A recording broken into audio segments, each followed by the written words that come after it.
Hello everyone, how are you? I hope you all are fine. आज हम लोग national institute of open schooling का secondary course social science book one का module one India and the world through the ages lesson eight Indian national movement जो कि history का chapter है। आज हम लोग इसका बचा हुआ पार्ट कवर अप करने वाले हैं, तो चलिए शुरू करते हैं। Hello dear students. Today we are going to cover up next topic which is the non-cooperation movement 1922 okay? हम लोग असहयोग आंदोलन के बारे में इस टॉपिक में पढ़ने वाले हैं. So let's start. Gandhiji by this time was convinced that no useful purpose would be served by supporting the government. He was also emboldened by his earlier success in Bihar. In the light of the past events and the actions of British government, he decided to launch a nationwide satyagraha against the proposed Ralt Act in 1919. He threatened to start the non-cooperation movement in case the government failed to accept his demands. Why do you think Gandhiji protested against the act? It was because the act gave the government enormous powers to repress political activities and allowed detention of political prisoners without any trial for 2 years. Gandhiji wanted non-violent civil disobedience against such unjust laws. The government paid no heed to it.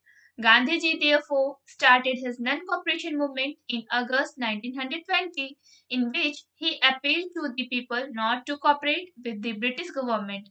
At this time, the Khilafat movement started by the Muslims and the non-cooperation movement led by Gandhi merged into one common confrontation against the British government. तो गांधी जी ने यहाँ पे असहयोग आंदोलन शुरू किया था, किस वजह से किया था ये हम लोग यहाँ पे जानने वाले हैं, ठीक है। गांधी जी को अब तक समझ में आ चुका था कि हम लोग जब गवर्नमेंट को, जो ब्रिटिश गवर्नमेंट हम लोग से सपोर्ट करेंगे तो हम लोग का उससे कोई भी फायदा नहीं होने वाला है।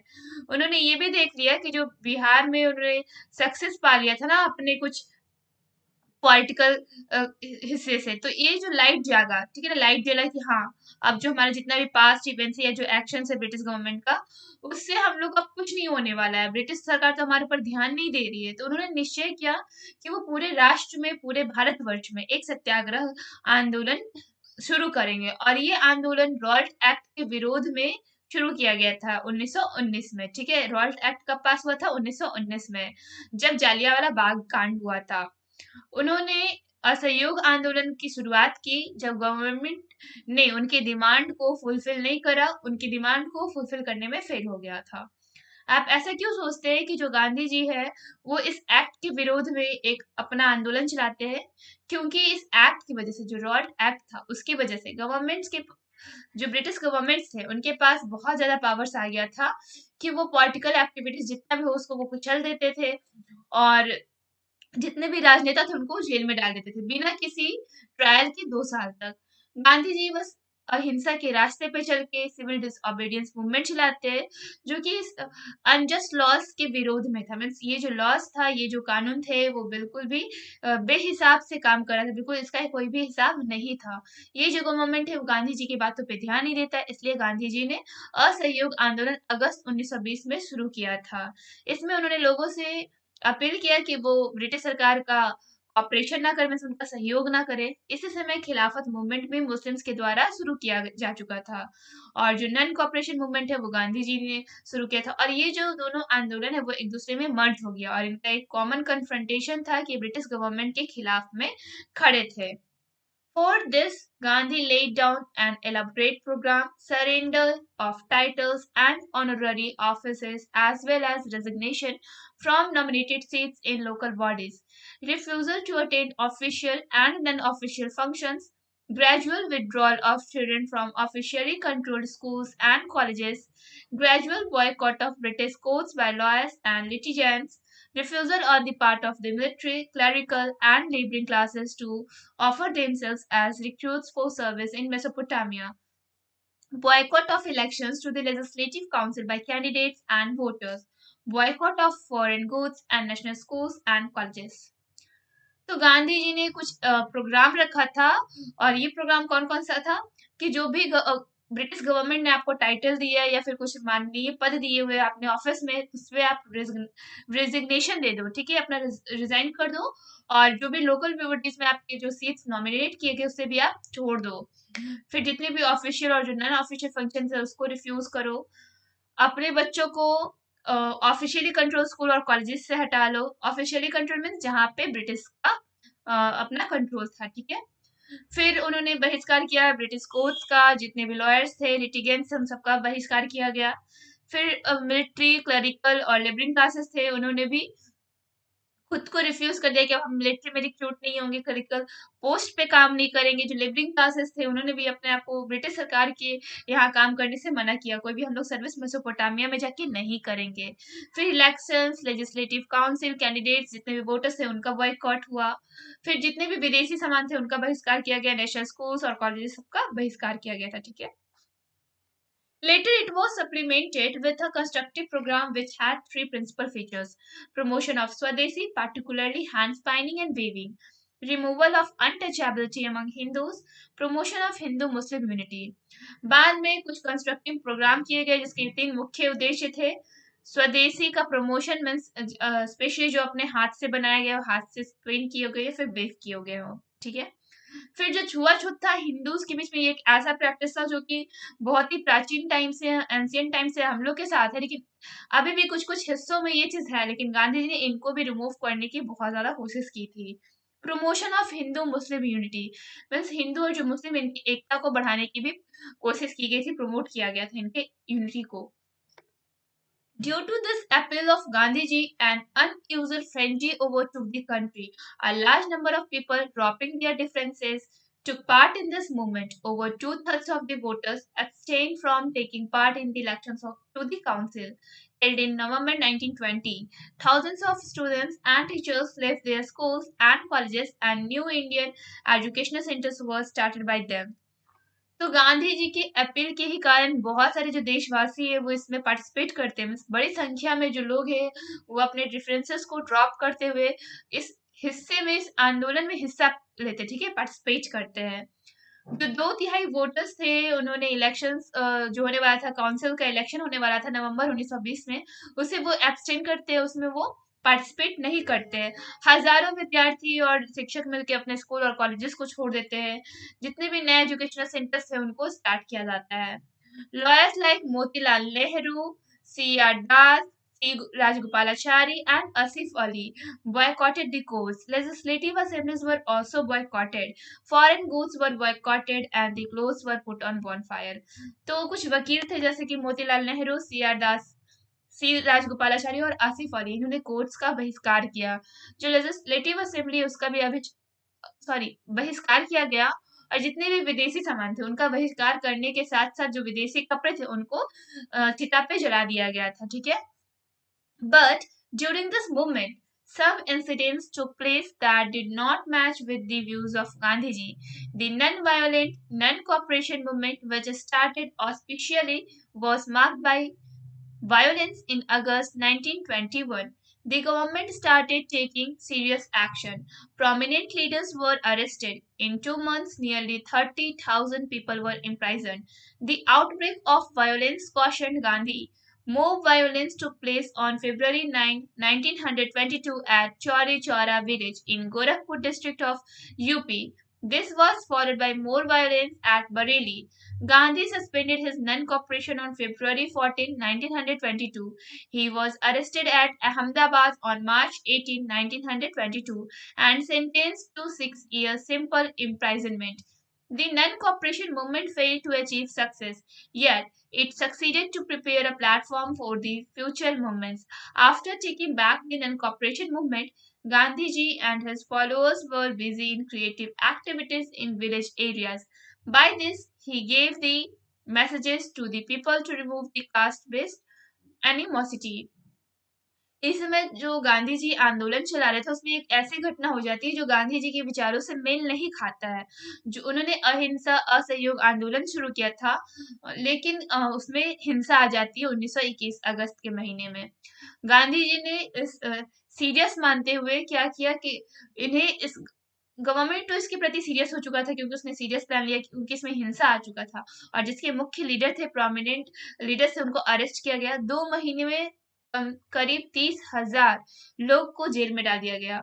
और इसमें जब हिंसा आ गया तो गांधी जी इसको क्या किए, February 9, 1922 में एक इंसिडेंट हुआ था, चौरी चौरा विलेज कांड, ठीक है। इसमें गोरखपुर में हुआ था। ये गांव का है चौरी चौरा, गोरखपुर, और डिस्ट्रिक्ट है गोरखपुर, और इसका स्टेट हो गया यूपी, ठीक है।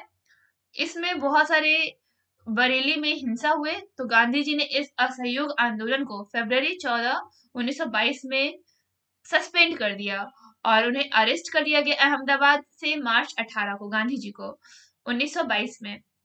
गांधी जी को 6 साल की सिंपल जेल की सजा की गई। ये जो असहयोग आंदोलन था, क्योंकि ये तो फेल हो चुका था लेकिन इसमें कुछ सक्सेस इसने अचीव किया था। इसमें लोगों को प्लेटफॉर्म मिल गया आगे के लिए कि ये फ्यूचर मूवमेंट्स आगे भी किए जा सकते हैं। जब नन कॉपरेशन मूवमेंट को वापस गांधी जी ने ले लिया तो उनके जो फॉलोअर्स थे और जो गांधी जी थे, उन्होंने नया एक क्रिएटिव एक्टिविटीज विलेज के एरियाज में स्टार्ट किए। और इस टाइम तक लोगों को मैसेज मिल चुका था कि हम लोग के आस पास या अंदर हमारे जो कास्ट बेस्ड हम लोग में डिफरेंस है उसको हम लोग को अब दूर करना चाहिए। C.R. Das, Motilal Nehru, and other like-minded persons hashed out a novel plan of non-cooperation from within the reformed councils. They formed the Swaraj Party on January 1st, 1923. C.R. Das was the president of the party and Motilal Nehru the secretary. The party was described as a party within the Congress and not a rival organization, but they could neither and nor amend the Act of 1919. जो C.R. Das ji थे या फिर मोतीलाल नेहरू थे, वो एक like minded person थे, मतलब उनका ब्रेन एक जैसा काम करता था। और उनका एक जब इस टाइप से वो जब मेल करके काम करते थे तो उन्होंने एक नॉवल प्लान बनाया नॉन कॉपरेशन मूवमेंट का, जिसमें उन्होंने फिर से इस काउंसिल को रिफॉर्म किया, फिर से इसमें इसको बनाया। उन्होंने स्वराज पार्टी बनाया जनवरी 1, 1923 में। जो C.R. दास जी थे वो इस पार्टी के प्रेसिडेंट थे, जबकि जो मोतीलाल नेहरू जी थे वो इस पार्टी के सेक्रेटरी हुए। ये जो पार्टी है उसे कैसे डिस्क्राइब किया गया है, ये कांग्रेस का पार्टी था, ठीक है, कांग्रेस के अंदर में था, और ये एक राइवल ऑर्गेनाइजेशन नहीं था। लेकिन उन्होंने ना ही इस पार्टी को अमेंड किया और ना ही इसे छोड़ा। ये एक्ट था कौन सा, रॉल्ट एक्ट 1919। याद रखिएगा कि जो रॉल्ट एक्ट है वो 1919 में हुआ था, और जो जालियांवाला बाग मसकरे है वो भी 1919 में हुआ था। In 1927, British government appointed a commission under the chairmanship of Sir John Simon. The commission was appointed to study the reforms of 1919 and suggest further measures for constitutional reforms. The commission had no Indian member in it. The Indians boycotted this all-white commission. Therefore, when this commission arrived in India, it faced protest all over the country. Black flags were shown. Demonstrations and hartals took place all over the country, and the cry of Simon Go Back was heard. These demonstrators were lathi charged at a number of places by the British police. 1927 में जो British government थे उसने एक commission को appoint करा, और किसके chairmanship के अंदर में, सर जॉन साइमन के चेयरमैनशिप के अंडर में, ठीक है। ये जो कमीशन था उसे एक रिफॉर्म्स के स्टडी के लिए अपॉइंट किया गया था 1919 में जो रिफॉर्म हुआ था, और लोगों को सजेस्ट किया जा रहा था कि इसका कैसे कॉन्स्टिट्यूशनल रिफॉर्म किया जाए। इस कमीशन में कोई भी इंडियन मेंबर नहीं थे, इसलिए जो भारतीय लोग थे इस व्हाइट कमीशन, गोरे कमीशन का क्या करते हैं, विरोध करते हैं, बहिष्कार करते हैं। और जब ये कमीशन भारत में आता है तो इसे पूरे देश भर से बहुत सारे प्रोटेस्ट का सामना करना पड़ता है। काले झंडे इनको दिखाए जाते हैं, इनके लिए हड़ताल किया जाता है, डेमोन्स्ट्रेशन किया जाता है पूरे देश भर में, और लोग नारे लगाते हैं, साइमन वापस जाओ, साइमन गो बैक, ठीक है। ये जो डेमोन्स्ट्रेशनर्स थे उन्होंने लाठीचार्ज किया बहुत सारे लोगों पे ब्रिटिश पुलिस के द्वारा। Lala Lajpat Rai was severely assaulted by the police and he succumbed to his injuries. This agitation against the Simon Commission gave a new strength to the national movement of India. तो जो लाला लाजपत राय थे उनको बहुत ज्यादा पुलिस के डंडे खाने पड़े थे और उनको बहुत ज्यादा वो घायल हो चुके थे। इस वजह से जो साइमन कमीशन है उसको एक नया स्ट्रेंथ मिला नेशनल मूवमेंट ऑफ इंडिया के लिए। Meanwhile Indian political leaders were busy in drafting a constitution. This is known as Nehru Report, which formed the outline of the constitution. Among its important recommendations were a declaration of rights, a parliamentary system of government, adult franchise, and an independent judiciary with a Supreme Court at its head. Most of its recommendations formed the basis of the Constitution of Independent India, which was adopted more than 20 years later. At the historic annual session of Congress in Lahore in 1929, the Congress committed itself to a demand for Purna Swaraj or complete independence and issued a call to the country to celebrate 26 January as Purna Swaraj Day. On January 26, 1930, the Congress celebrated Independence Day. On the same day in 1950, the Constitution of Independent India was adopted, making India a sovereign, democratic, socialist republic. Since then, January 26 is celebrated as Republic Day. उसी time जो भारतीय राजनेता थे, जो leaders थे, वो एक constitution बनाने में बिजी थे और इस कॉन्स्टिट्यूशन को क्या नाम दिया गया? नेहरू रिपोर्ट। इसमें कॉन्स्टिट्यूशन का आउटलाइन तैयार किया जा रहा था। इन सब के बीच एक इम्पॉर्टेंट रिकमेंडेशन था कि लोगों के अपने अपने अधिकार डिक्लेयर किए गए थे, पार्लियामेंट्री सिस्टम गवर्नमेंट के फॉर्म किए जा रहे थे, एडल्ट फ्रेंचाइज किया जा रहा था लागू। एडल्ट फ्रेंचाइज के बारे में आप आगे के चैप्टर में जानोगे कि आखिर ये एडल्ट फ्रेंचाइज क्या है, लेकिन मैं यहाँ पे आपको थोड़ा सा शॉर्ट में बता देती हूँ। एडल्ट फ्रेंचाइज क्या है? जो 18 से अबव जो भी बॉयज हो या गर्ल्स हो, उनका कोई भी बैकग्राउंड हो, कोई भी रिलीजन हो, कोई भी कास्ट हो, वो वोट देने के लिए एबल है। ठीक है, ये हो गया एडल्ट फ्रेंचाइज। और इंडिपेंडेंट जुडिशियरी, सुप्रीम कोर्ट, इन सब का हेड होगा। ये सबका फॉर्मेशन हो रहा था कॉन्स्टिट्यूशन में। बहुत सारे से रिकमेंडेशंस थे कॉन्स्टिट्यूशन के बेसिस पे कि हम लोग का जो इंडिपेंडेंट इंडिया होगा उसमें हम लोग कैसे कैसे क्या करेंगे। ठीक है, और ये 20 सालों से ये कॉन्स्टिट्यूशन को अडॉप्ट किया जा रहा था। और इस हिस्टोरिक एनुअल सेशन में जो कांग्रेस है लाहौर में 1929 में, ठीक है, जो कांग्रेस कमिट क्या किया कि हम लोग पूर्ण स्वराज या फिर कंप्लीट इंडिपेंडेंस का डिमांड करेंगे और इसके लिए कॉल किया गया कंट्री को और इसको 26 जनवरी को हम लोग पूर्ण स्वराज डे के रूप में भी सेलिब्रेट करते हैं। और जनवरी 26 1930 में जो कांग्रेस है उसने इंडिपेंडेंस डे को सेलिब्रेट किया। ठीक है, इंडिपेंडेंस से बहुत पहले 1930 में ही लोगों ने क्या किया, 26 जनवरी को as an independence day celebrate किया। और सेम डे 1950 में हम लोग का कॉन्स्टिट्यूशन इंडिपेंडेंट इंडिया का लागू किया गया था, अडॉप्ट किया गया था, जिससे पता चला कि जो हम लोग का जो इंडिया है वो एक सॉवरेन कंट्री है, साथ में ये डेमोक्रेटिक है, मीन्स लोग इस पे राजतंत्र लागू नहीं होगा, लोकतंत्र होगा। ठीक है, और लोग इसमें पार्टिसिपेट करेंगे। और तब से जो 26 जनवरी हम लोग एज रिपब्लिक डे सेलिब्रेट करते हैं। अभी भी हम लोग 26 जनवरी को रिपब्लिक डे के रूप में सेलिब्रेट करते हैं। Dandi March. Around the same time, the government made a new law. They imposed taxes on the use of salt. This was opposed by the people as salt was the basic need of the people, but no attention was paid to demands of the people. During March-April 1930, Gandhi marched from his Sabarmati ashram to Dandi on the Gujarat coast for the purpose of raiding the government salt. The violation of salt law was his first challenge to the government. It was a peaceful march. Gandhi committed a technical breach of the salt law on 6th April 1930 when he picked up the scattered sea salt from the coast to break this law. तो उसी समय क्या हुआ था कि जो government है उसने एक नया लॉ बना दिया, उसने सॉल्ट की यूज पे टैक्स को लागू कर दिया और लोगों ने इसका विरोध किया क्योंकि जो सॉल्ट है, जो नमक है, वो लोगों की बेसिक नीड है। लेकिन सरकार ने लोगों के डिमांड्स को पे कोई ध्यान नहीं दिया। और मार्च अप्रैल का टाइम था 1930 में गांधी जी ने साबरमती आश्रम से दांडी तक पैदल यात्रा की, गुजरात के कोस्ट पे, समुद्री किनारे पे। और वहां पे जो गवर्नमेंट सॉल्ट का जो नियम था उसे तोड़ने के लिए जो गांधी जी ने क्या किया, पहला चैलेंज दिया गवर्नमेंट को। उन्होंने एक पीसफुल मार्च करा। गांधी जी ने टेक्निकल ब्रेक जो सॉल्ट का था लॉ 6 अप्रैल 1930 को उन्होंने अपने हाथ से जो स्कैटर्ड सी सॉल्ट है उससे उठाया और इस लॉ को तोड़ दिया। In this movement farmers, traders and Women took part in large numbers. The government arrested him in May 1930 and put him in Yerwada jail at Pune. The campaign had a significant effect on British attitude toward Indian independence. Gandhi-Irvin Pact in 1934 was one of its examples. Gandhiji also went to London in 1931 and participated in the second round table conference as the sole representative of the Congress, but no settlement could be arrived at.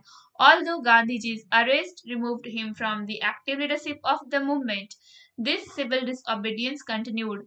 Special stress was laid on boycott of foreign goods, particularly clothes. तो इसमें जो लोग थे इस आंदोलन में इसमें कौन-कौन से लोग पार्टिसिपेट करते हैं? किसान, व्यापारी और औरत। बहुत ही बड़ी जनसंख्या में, बहुत ही बड़ी संख्या में इसमें पार्टिसिपेट करते हैं ये लोग। जो गवर्नमेंट से उन्होंने गांधी जी को मई 1930 में अरेस्ट करा और उन्हें यरवदा जेल पूना में डाल दिया गया। ये जो कैंपेन था उसका एक बहुत ही महत्वपूर्ण इफेक्ट हुआ ब्रिटिश के एटीट्यूड के प्रति जो इंडियन इंडिपेंडेंस था। गांधी इरविन पैक्ट में 1931 में क्या हुआ कि एक इसका बहुत ही ज्यादा सिग्निफिकेंट एग्जांपल है। गांधी जी लंदन गए 1931 में और वहां पे सेकेंड राउंड टेबल कॉन्फ्रेंस को में पार्टिसिपेट किए और वो कांग्रेस के सोल रिप्रेजेंटेटिव बनकर गए थे, लेकिन वहां पे कोई भी सेटलमेंट नहीं हो पाता है। जबकि जो गांधी जी उनको अरेस्ट किया गया था और उन्हें रिमूव कर दिया गया लीडरशिप से।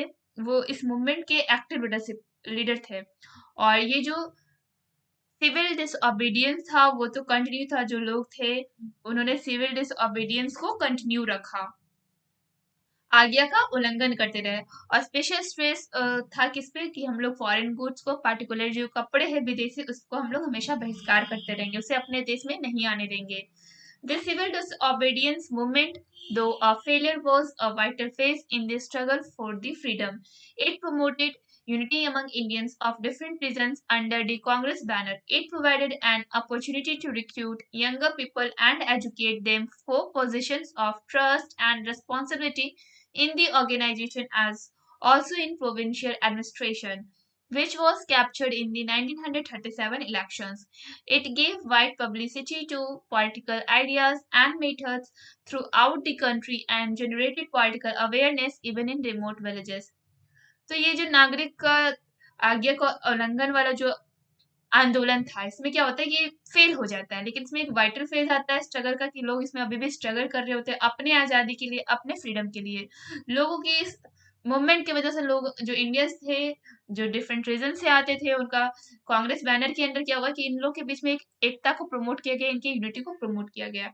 इसमें एक और अपॉर्चुनिटी प्रोवाइड किया गया कि लोग जो यंगर लोग थे, एजुकेटेड लोग थे, उनको ट्रस्ट का, रिस्पॉन्सिबिलिटी का ऑर्गेनाइजेशन में एक पोजीशन दिया गया था कि वो एक प्रोविंशियल एडमिनिस्ट्रेशन का वर्क कर सकते हैं, जिसे 1937 के इलेक्शन में कैप्चर कर लिया गया था।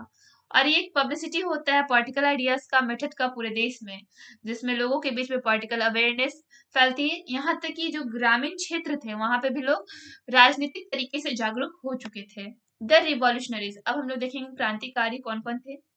The reactionary policy of the British developed a deep hatred towards them among a section of the younger generation of India. They believed that India could achieve independence only by an organized revolutionary movement. As a result, they organized secret groups to launch revolutionary activities against the British. Youths were trained the aggressive methods of violence as a means of strength against the British. They attempted killing of unpopular British officials, committed dacoities to finance their activities, and looted arms. Many of them therefore chose the path of violence to gain independence for India. They were called the revolutionaries. The centers of their activities were Punjab, Maharashtra, Bengal, Bihar, Uttar Pradesh, and Odisha. Prominent among these revolutions were Khudiram Bose, Prafulla Chakki, Bhupendra Nath Dutt, V.D. Savarkar, Sardar Ajit Singh, Lala Hardayal, and his Gadar party, Sardar Bhagat Singh, Rajguru, Sukhdev, Chandrasekhar Azad, etc. These revolutionaries organized secret societies, murdered many British officers, disrupted railway traffic, engaged in organized attack on British wealth. In order to overturn the British rule through arms, Kakori conspiracy was planned by Ram Prasad Bismil, Ashfaqullah Khan, and other team members of the Hindustan Republican Association in 1925. In 1928, Hindustan Socialist Republican Association was formed by Chandrasekhar Azad, Bhagat Singh, Batukeshwar Dutt, and others.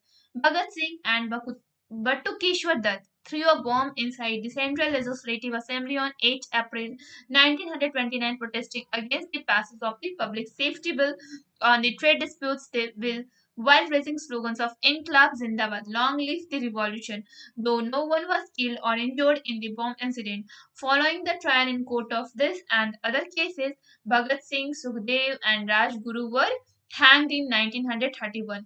Their sacrifice provided an incentive to the people. They were regarded martyrs and became the symbol of national unity and aspirations. तो ये जो क्रांतिकारी थे उनके बारे में हम लोग जानने वाले हैं।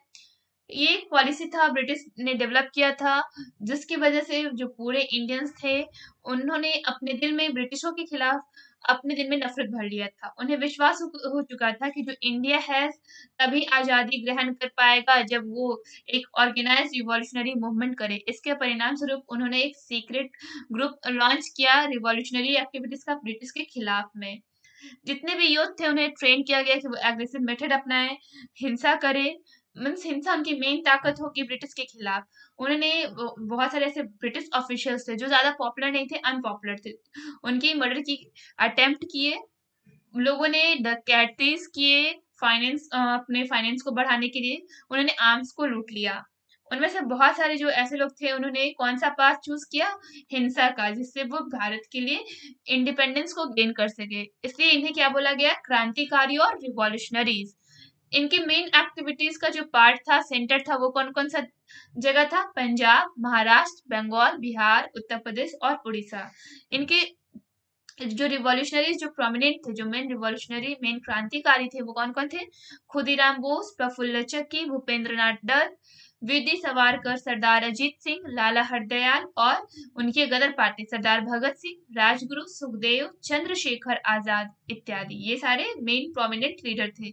ये जो क्रांतिकारी थे उन्होंने एक सीक्रेट सोसाइटी ऑर्गेनाइज करी, उसके उन्होंने बहुत सारे ब्रिटिश ऑफिसर का मर्डर किया, रेलवे ट्रैफिक को डिस्टर्ब किया और ब्रिटिश वेल्थ को पे भी अटैक किया। ठीक है, और इनके रिटर्न में जो ब्रिटिश का जो रूल था, आर्म्स था, उस पे एक काकोरी कॉन्स्पिरेसी हुआ, एक काकोरी हत्याकांड हुआ। ये क्या था, ये राम प्रसाद बिस्मिल के द्वारा ये प्लान किया गया था। अशफाकुल्ला खान थे और उनके अदर टीम मेंबर्स भी थे हिंदुस्तान रिपब्लिकन एसोसिएशन 1925 में।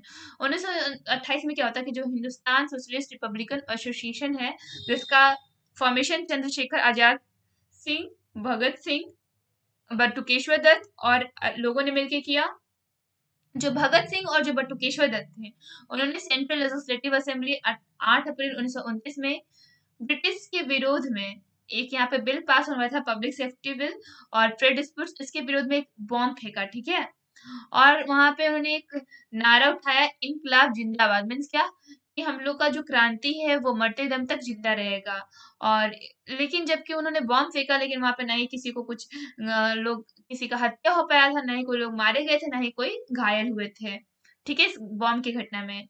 लेकिन उनका बिना कोर्ट में ट्रायल किए हुए और भगत सिंह, सुखदेव और राजगुरु को क्या कर दिया जाता है, फांसी के फंदे पे लटका दिया जाता है 1931 में। और उनका जो बलिदान है वो लोगों के लिए प्रेरणा का स्रोत बनता है और उन्हें अभी भी शहीद के रूप में माना जाता है और वो एक सिंबल बन जाते हैं नेशनल यूनिटी के और एस्पिरेशंस के। ठीक है, इन लोगों को फांसी पे लटका दिया जाता है।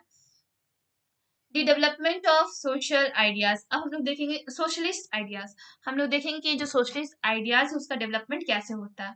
A significant feature of the 20th century was the development of socialist ideas in Congress and outside it. Peasants now started asking for land reforms, abolition of zamindari system, and reduction in the revenue and debt relief.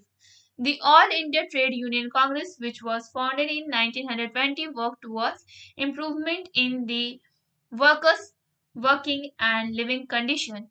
It mobilized the workers to the cause of complete independence, which helped the movement to be broad-based. Some of the prominent socialist and communist leaders were M.N. Roy, S.A. Dange, Abani Mukhopadhyay, Nalini Gupta, Muzaffar Ahmad, Shaukat Usmani, Ghulam Hussain, Singravelu Chittar, G.M. Adhikari, and P.C. Joshi. They outlined the course of the revolution through transformation of individual strike into a general political strike, the development of spontaneous peasants' movements, a nationwide movement for complete independence, as well as the spread of revolutionary propaganda amongst the police and the army. Struggle against imperialism was the rallying slogan in 1936. When Nehru was the president of the Congress, he declared at the Lucknow session that the solution to India's problems lay in the adoption of socialist ideas. Nehru was deeply influenced by Karl Marx. Even Subhash Chandra Bose was influenced by socialist ideas. Because of differences between Gandhi, Bose resigned from the Congress and formed his own forward bloc. तो हम लोग देखेंगे कि ये जो socialist ideas था उनका development किस प्रकार हुआ। एक सिग्निफिकेंट फीचर था 20वीं शताब्दी का जिसमें सोशलिस्ट आइडियाज का डेवलपमेंट हुआ कांग्रेस में और कांग्रेस के बाहर भी। जो किसान थे उन्होंने लैंड रिफॉर्म्स के लिए लैंड रिफॉर्म स्टार्ट कर दिया। फिर जो जमींदारी सिस्टम उस पर उन्होंने एबॉलिशन कर दिया, रोक लगाया। फिर जितने भी रेवेन्यू थे उनका रिडक्शन करना चाहा और जो कर्ज में थे उनसे वो आजाद होना चाहते थे जितने भी किसान लोग थे। तो all India trade union Congress का फाउंडेशन हुआ 1920 में जिसने इस इम्प्रूवमेंट की ओर वर्क किया। जितने भी वर्कर्स थे उनका जो लिविंग कंडीशन उसको सुधारने की कोशिश की गई।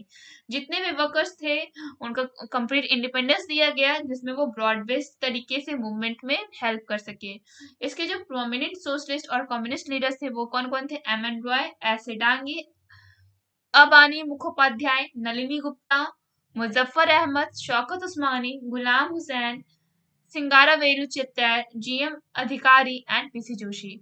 उन्होंने रिवॉल्यूशन का जो आउटलाइन कोर्स था उससे ट्रांसफॉर्म कर दिया इंडिविजुअल स्ट्राइक में, जनरल पार्टी स्ट्राइक में, और इन्होंने स्पॉन्टेनियस पीजेंट मूवमेंट्स भी किया। पूरे राष्ट्र भर में एक ऐसा आंदोलन चलाया जिसमें लोगों ने कम्प्लीटली अपने इंडिपेंडेंस की मांग की और साथ में यहाँ पे रिवॉल्यूशनरी प्रोपेगेंडा पुलिस और आर्मी के बीच में स्प्रेड हो गया, फैल गया। जो स्ट्रगल था इम्पीरियलिज्म के विरोध में लोगों ने रैली करना स्टार्ट किया, स्लोगन देना स्टार्ट किया। 1936 में जब नेहरू जी प्रेसिडेंट थे कांग्रेस के तो उन्होंने लखनऊ सेशन को क्या डिक्लेयर किया कि हम लोग का जो इंडिया का जो प्रॉब्लम है और जितने भी हम लोग का जो सॉल्यूशन है वो हम लोग सोशलिस्ट आइडियाज से ही हम लोग इसके ऊपर ओवरकम कर पाएंगे। लेकिन जो नेहरू थे वो कार्ल मार्क्स से डीपली इन्फ्लुएंस थे, उनसे प्रभावित थे।